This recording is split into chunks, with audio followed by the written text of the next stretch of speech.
भागवत मानव जीवन को श्रृंखलित और उपयुक्त मार्गदर्शन कराए। तेणु आम ओडिया अस्मितार प्रतीक भावे भागवत और अतिबड़ी जगन्नाथ दास चिर अमर बोली कहिसेंती ओडिशा साहित्य एकाडेमीर सचिव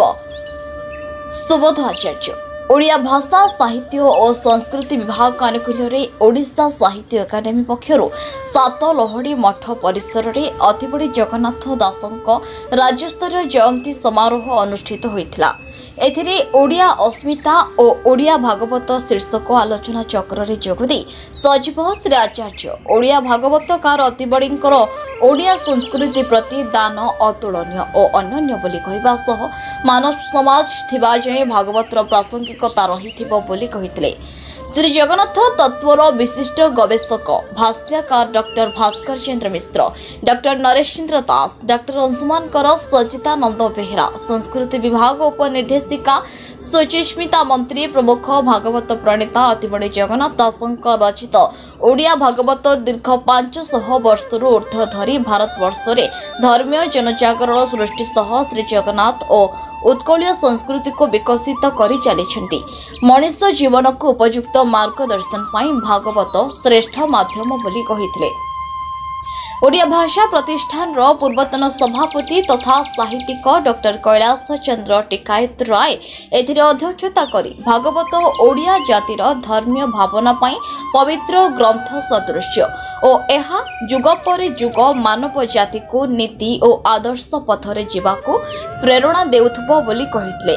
एही अवसर में भागवत भाष्यकार बद्री मिश्र सातलहड़ी मठरे भागवत पाठ करथिले। प्रारंभ में संस्कृति विभाग उपसचिव संजय छुआल सिंह समस्त को स्वागत करथिले। शेष में सूचना और लोक संपर्क उपनिर्देशक संतोष कुमार सेठी समस्त को धन्यवाद अर्पण करथिले। अतिबड़ी जयंती समारोह परिप्रेक्षी में अतिथि मानक सह अतिरिक्त जिलापाल प्रोटोकॉल नीलमाधव भोई, जिला संस्कृति अधिकारी हेमंत बेहरा, जिला कला संस्कृति संघर उपसभापति बसंत कुमार प्रधान, कटक जिला कला संस्कृति संघर उपसभापति ज्ञान कानूनगो नेतृत्व में भव्य संकीर्तन पदयात्रा सिंहद्वार ठारू बाहरी सात लहड़ी मठरे पहुंची।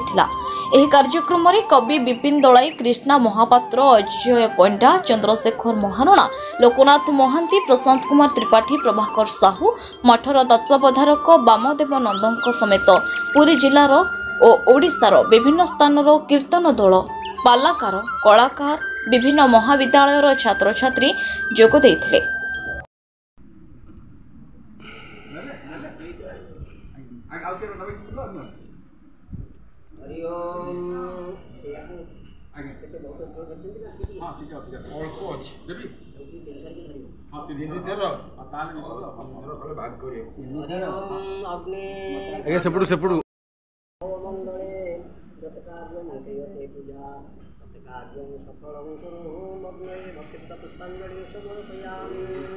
हरि ओम बरहा चूड़ाभिराम मृगमंदतिलकं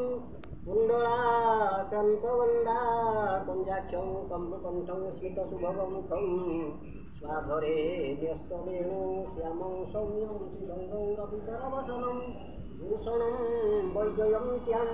वन्दे वृन्दावनस्थं ब्रजविपतिमुखं ब्रह्मगोपालं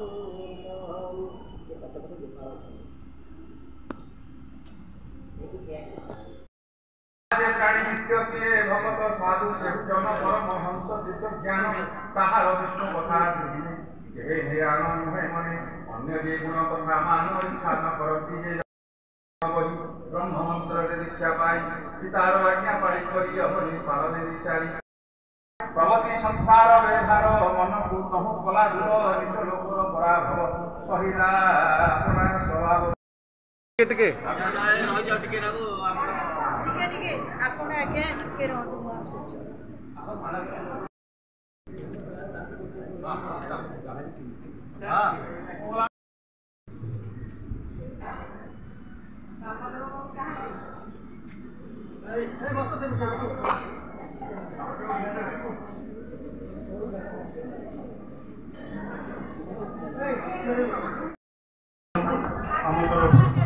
एकाडेमी तरफ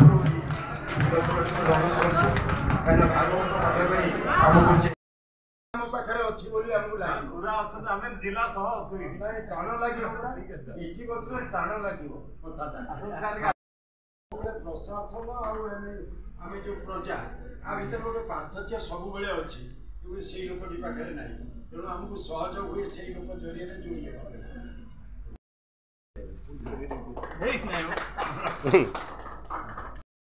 ଆରମ୍ଭ କରିବାକୁ ସୁବିଧା ହୁଅନ୍ତା ସେଇଥିଲାଗି ମୁଁ ଗପ କରୁଛି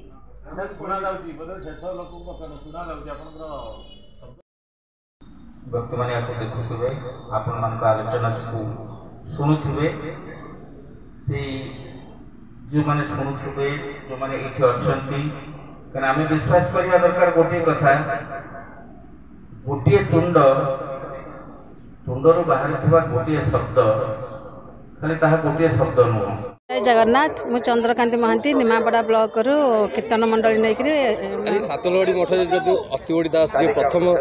भागवत रचयिता जो जन्मदिन पालन कर संकीर्तन मंडली आम सिंगीद्वार मंदिर श्रीमंदिर सिंगीद्वार पाखर आरंभ करें आसी पहुँचलु अतिवड़ी जगन्नाथ मठ पाखे से संकीर्तन मंडली आमर निमापड़ा आठगड़ ऑल ओडिशा प्राय अधिक संख्यक कीर्तन मंडली आम आसीचु निमापड़ारू 60 संकीर्तन मंडली बहुत खुशी लगुच आज तो आम प्रथम आसीचु ये जगह को किंतु मुझे आसिक बहुत अनुभव कर प्रभुंर इच्छा है आम ये आसिक पहुँची पार्लु तेणुक सेमती भगवान सदाबले आमको आशीर्वाद दिंतु आम एमती सेवार कीर्तन मंडली नहीं आम सेवार लिप्त हो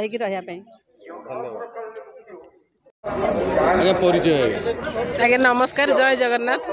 मुझे आसी आम गो ब्लॉक रु अंडरा हिसाब पंचायत रु आज आमर ये जो सतपारी जन्मोत्सव पालन करा जाउची आमे एठू 60 जन संकीर्तन मंडली माँ मैंने बहुत आनंद रे पूरी सिंहद्वार पाखु बड़ मठ बड़ ठाकुर सिंहद्वार पाखु आम नाची नाचिक सब आनंद रे आसीचु आमको बहुत भल लगिला ठाकुर भाव आसीचु ये आसी पहुँचलु प्रथम आम जानू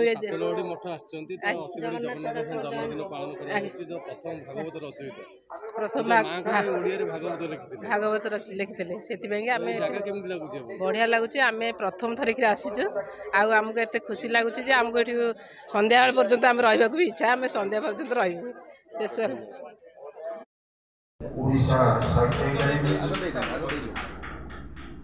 स्वयं सचिव आमर आज अतिथिवृंद को स्वागत करवस्त्र प्रदान कर भास्कर मिश्र नरेश चंद्र दास महोदय को स्वागत कले आम गंड सचिदानंद बेहरा महोदय एवं अंशुमान कर महोदय से स्वागत करजे सचिव से अनुभव कर समग्र साहित्य एकेडमी आम सहित पुरी रमेश साहू का रिपोर्ट न्यूज उपांत खबर।